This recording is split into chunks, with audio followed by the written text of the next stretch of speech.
Obsessed और B average इस किताब का पार्ट 1 अगर आपने नहीं देखा है तो ज़रूर देखिए।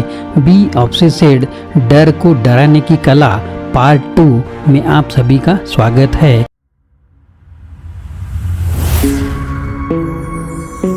हेलो दोस्तों, मेरा नाम आनंद है और बिजनेस आनंद इस चैनल में आप सभी का स्वागत है। डर को डराने की कला किस तरह से हम सीख सकते हैं। साइकोलॉजिकल रिसर्च में यह पता चला है कि इंसान की हार के पीछे की सबसे बड़ी वजह डर ही होती है। आपको एक हुनर सीखना ही पड़ेगा।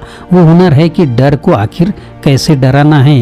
याद रखिए कि अगर आप बिजनेस की शुरुआत कर रहे हैं तो फिर आप जवान हैं। अगर आप जवान हैं तो फिर डरने की क्या ज़रूरत है। सीना चौड़ा करिए और डर के सामने मुस्कुराते हुए खड़े हो जाइए। किसी भी बड़े काम की सक्सेस के लिए डर का होना ज़रूरी है, लेकिन वो डर की मात्रा बहुत कम होनी चाहिए।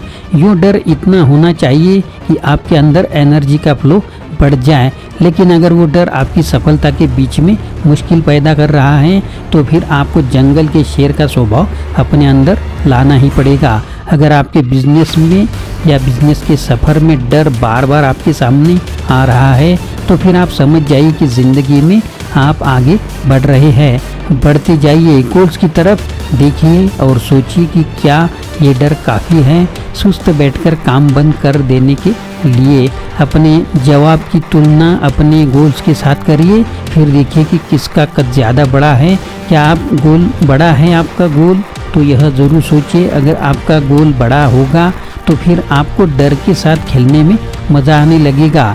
डर जब भी लगे तो उसे अपने साथ बैठा लीजिए और कहिए कि अभी मुझे और दूर जाना है, सफलता मेरा इंतज़ार कर रही है। वैज्ञानिकों ने भी इस बात को स्वीकार किया है कि डर से कुछ साइकोलॉजिकल मदद भी मिलती है। अगर आपको कंपटीशन में आगे बढ़ना है तो फिर डर से भी दो हाथ करना ही पड़ेगा। डर से जल्दी से दोस्ती करिए और आगे बढ़ने के लिए रास्ते को और अच्छे से मजबूत बनाइए। लेखक साल 2008 में आए इकोनॉमिक क्राइसिस को याद करते हुए बताते हैं कि उस दौर में पूरी दुनिया डरी हुई थी। सभी अपने घर में बैठ गए थे, मार्केट से पैसे लोग हटाने लगे थे।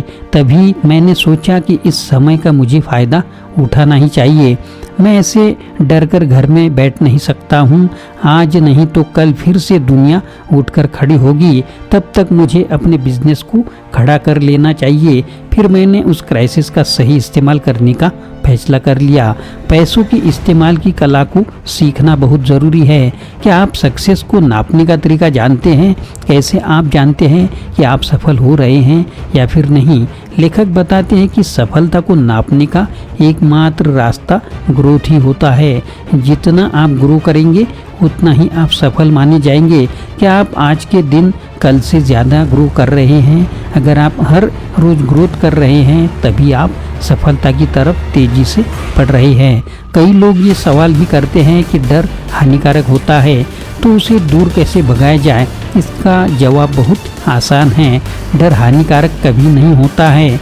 वो नुकसान तभी करेगा जब आप उसे करने दोगे। डर का सही इस्तेमाल जिस दिन आप जान जाएंगे उस दिन के बाद से आपको रोकना बहुत ही ज़्यादा मुश्किल हो जाएगा। जिसका साथी ही डर हो उसको कौन हरा सकता है।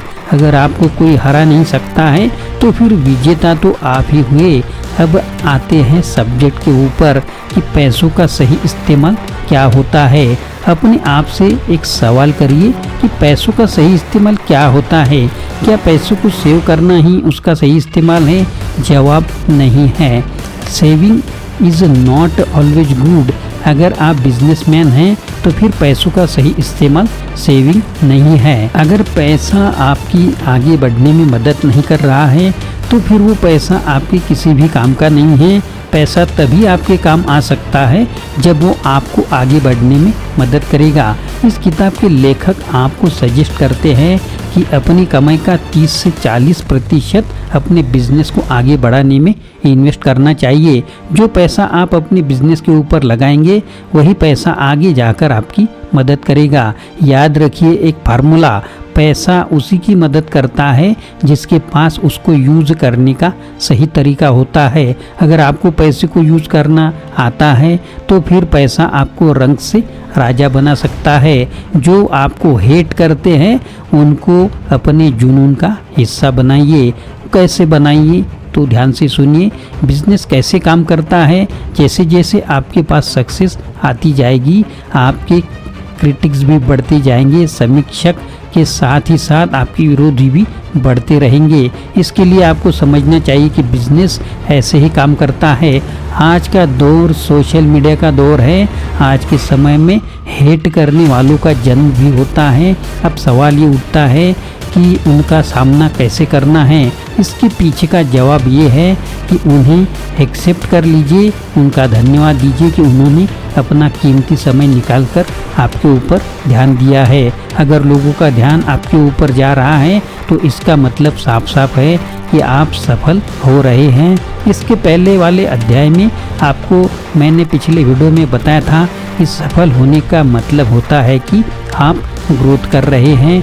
आप ग्रोथ कर रहे हैं इसका मतलब है कि लोग आपके ऊपर ध्यान दे रहे हैं। इस बात को याद कर लीजिए कि जितने ज़्यादा लोग आपको हेट करेंगे उतने ही ज़्यादा आप सफल होंगे। एक अलग पहलू से ऐसे देखा जा सकता है कि जैसे जैसे लोग आपकी समीक्षा करने की शुरुआत कर देंगे इसका मतलब आपने अपनी ज़िंदगी में कुछ तो बड़ा कर लिया है। आज का दौर कितना व्यस्त है। आज के समय लोगों के पास खाना खाने तक का समय नहीं रहता है। ऐसे में अगर कोई आपके बारे में बात कर रहा है तो इसका मतलब है कि आपका काम कहीं ना कहीं उसे प्रभावित भी कर रहा है। इसकी एक और संभावना को देखते हैं। मान लीजिए कि सोशल मीडिया में आपको अरबों लोग गाली दे रहे हैं। इसका मतलब ये है कि भविष्य में आप राजनेता भी बन सकते हैं। हो सकता है कि प्रधानमंत्री की कुर्सी में आपका ही नाम लिखा हो। सियासत में ऐसे लोगों का इंतज़ार रहता है जिनकी लोकप्रियता सोशल मीडिया में काफ़ी ज़्यादा हो।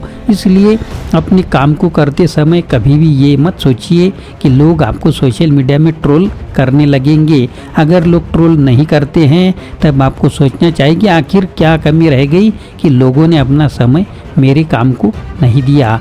इसलिए अब मैं आपको हर निगेटिव चीज़ को अपने सीने में लेना है। पॉजिटिव रहिए और निगेटिव को हल्के फुल्के अंदाज में मैदान से बाहर का रास्ता दिखा दीजिए। अपने आसपास बेस्ट क्रिएटिव टीम का निर्माण कीजिए। ये आपकी जिम्मेदारी है। किसी भी बिजनेस को सक्सेस की तरफ क्या लेकर जाता है, मीठा स्वभाव या फिर तेजदार तकनीक?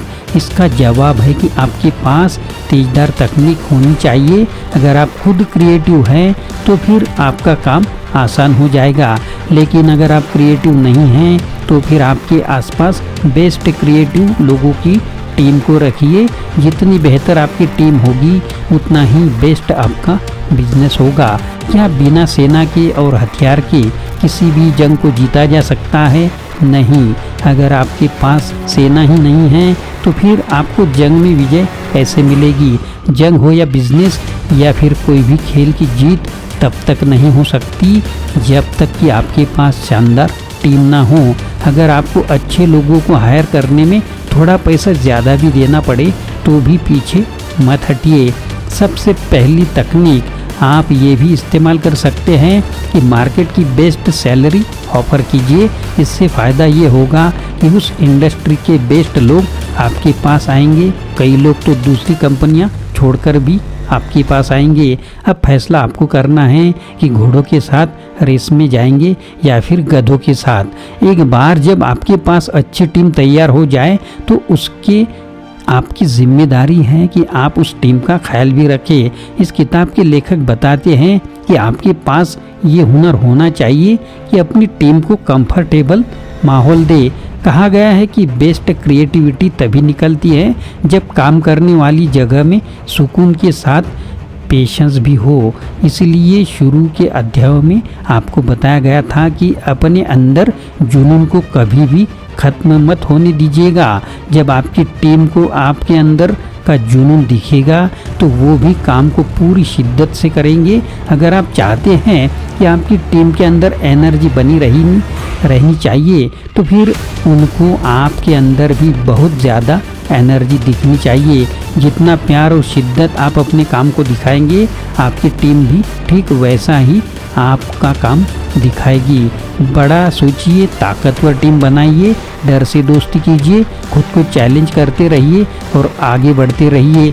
और दोस्तों, चैनल को सब्सक्राइब नहीं किया है तो ज़रूर कीजिए। शानदार होने का क्या मतलब होता है, इसका क्या मतलब होता है कि आपके पास ग्रोथ होनी चाहिए। आपको ग्रोथ की कद्र करते आनी चाहिए। अपने लिए और अपनी कंपनी के लिए हमेशा लक्ष्य बड़ा रखिए। जितना बड़ा लक्ष्य होगा उतनी ही बड़ी सफलता होगी। आशा करता हूँ दोस्तों यह वीडियो आपको पसंद आया होगा। अगर पसंद आया है तो लाइक करें, शेयर करें, चैनल को सब्सक्राइब करें, अपने दोस्तों को और ग्रुप को भी यह वीडियो फॉरवर्ड करें। फिर से मिलेंगे अगले वीडियो में। आप सभी का वीडियो देखने के लिए बहुत बहुत शुक्रिया।